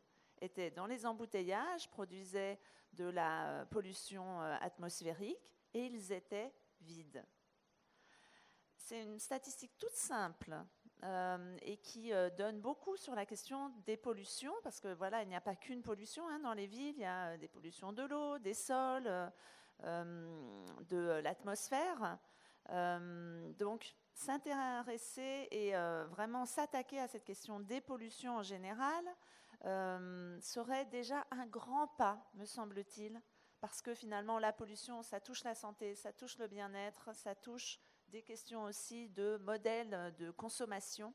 Donc, il me semble que l'une des priorités peut-être serait la question des pollutions dans les villes plus durables. Merci de m'avoir invité à ce débat. Et puis, les débats continuent, donc continuons encore. Bien évidemment. Merci à vous, Stéphanie. Alors, pour répondre à la question sur le tourisme durable, je pense que mon opinion personnelle, pour avoir fait une formation dans ce domaine-là au Maroc, qui est très avancée en termes de tourisme durable, c'est ce vers quoi nous devons plutôt tendre. Parce que, en général, quand les touristes viennent dans un pays comme l'Afrique, ils viennent plus pour l'authenticité et ce qui se fait de mieux sur place et non pour les édifices 5 étoiles et autres. Alors, pour rebondir légèrement, en parlant des arbres dans les plantations, je ne parlais pas des orangers et autres, mais de vrais arbres qui s'adaptent à cet environnement-là. Pour conclure, mais avant, sur la question d'Abidjan comme ville écologique, c'est possible. C'est possible, mais comme l'ont dit les panélistes, c'est une question de volonté politique. Si l'État institue cela et que l'État oblige les collectivités au sein de la commune à entrer dans cette même perspective-là, tout en ayant un regard exigeant là-dessus, je pense qu'il n'y a pas de raison qu'on n'aille pas vers Abidjan comme une ville écologique. Pour terminer, je voudrais dire que la question du développement durable, c'est une question d'engagement à tous les niveaux. En tant que consommateur, en tant qu'industriel et en tant que producteur de matières premières. Et si nous implémentons ces principes-là dans nos activités et que nous pensons plus durabilité et préservation de l'écologie, de la biodiversité, il n'y a pas de raison qu'au terme d'un certain temps, on ne puisse pas quand même stagner le degré de pollution dont nous sommes auteurs. Également, aller vers une économie circulaire. Ça, vraiment, j'insiste là-dessus parce que c'est le seul moyen de responsabiliser tous les acteurs pour qu'on puisse vraiment atteindre cet objectif de stagnation de la pollution. Je voudrais terminer par cela. Merci beaucoup, Fulgence. On va passer la parole à Rosanne pour sa conclusion. Merci. Déjà, merci à vous. Merci à vous, Aris. Merci à l'Institut français. Merci à la Bibliothèque nationale de nous recevoir ici dans ces locaux. Je vais commencer par la dernière question. Le tourisme durable, c'est celui-là même qui est respectueux de l'environnement, qui permettra justement à Stéphanie de ne pas se retrouver au milieu de cette taxi vide autour d'elle, qui permettra pas de dégrader l'environnement. Il y a un monsieur qui a abordé la question de la responsabilité de l'État. Chacun des panélistes ici est conscient du rôle de l'État dans ce processus de transition écologique. Nous savons que c'est l'État qui définit le modèle, c'est l'État qui impulse. Et c'est sûr que si l'État ne prend pas part à toutes les initiatives et recherches que nous faisons, c'est sûr qu'on en mettra beaucoup de temps pour pouvoir atteindre les objectifs qu'on se fixe. Moi, insiste en mot de fin sur la responsabilité de chacun. Aujourd'hui, décidons ensemble de faire un acte pour l'environnement. Ne pas laisser le robinet couler, éteindre les lumières, ne pas jeter les déchets dans la rue. Je vous remercie. Merci à Rosanne et à l'ensemble des panélistes. Et cela marque malheureusement la fin de ce débat. Nous avons pris un énorme plaisir à modérer cette discussion entre les membres du panel et les membres de l'assistance. Ce qu'il faut retenir, c'est que ce débat a permis d'apporter des idées qui ont leur force et leurs limites en ce qui concerne la question écologique. Et ce qu'il faut aussi retenir, c'est que pour arriver à des villes durables, respectueuses des questions environnementales, c'est qu'il faut poser des actions par petits bouts. Car ce sont ces actions mises ensemble qui finissent par apporter un changement au monde. Merci à vous et je vais passer la parole à M. Zier pour la conclusion de cette cérémonie. Merci. Bien, merci beaucoup. Je pense qu'il faut les applaudir. Dire merci à tous les panélistes qui ont patiemment pas répondu à toutes nos questions parce qu'ils ne peuvent pas. Le but de l'échange, c'est pas que eux, scientifiques, qu'ils répondent à toutes nos questions. Le but est qu'on échange. On s'enrichit par cet échange-là. Je crois que vous l'avez fait et merci à vous aussi. Je voudrais surtout féliciter le modérateur qui a eu beaucoup à faire pour passer les paroles, pour faire les transitions. Bravo, merci. Et nous allons continuer chaque mois, je crois que le mois de mars, avec la francophonie, on aura d'autres débats à l'intérieur à l'INSAC. Qu'est-ce que j'ai dit?